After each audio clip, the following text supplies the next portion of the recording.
So how can we, as individuals and communities, help with the homeless problem here in Honolulu? Do you think it's possible to end homeless? Yes, I do. It's not so much ending homelessness as beginning a new day for people who are homeless. We don't like to think in the negative.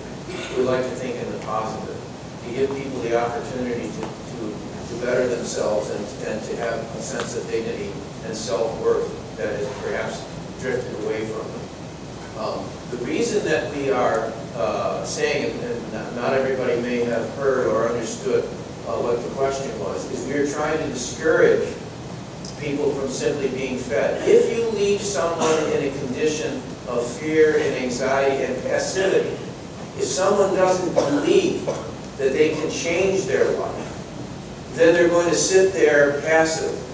And you come up and say, oh, I'm going to feed you. And you feed them and then you go away. You're not feeding them anything. You may be giving them food in the sense of sustenance to see them through the day that can be digested.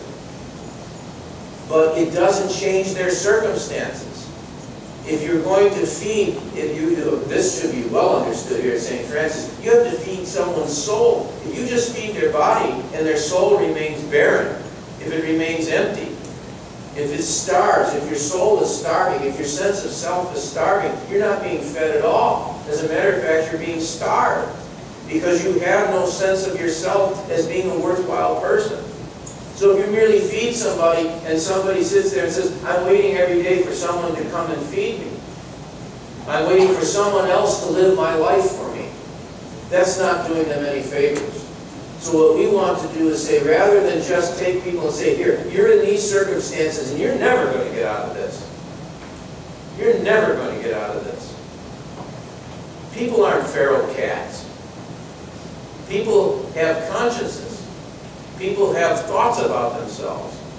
People have families who relate to them or don't relate to them any longer. And so our point is that simply to acknowledge homelessness by being able to clear your own conscience by saying, oh, I did something for these folks over here, now I'm going. And I'll be back. They're over there and we're over here. That's the reason that we're saying just feeding people and not feeding their souls is something that is actually working against them. Thank you.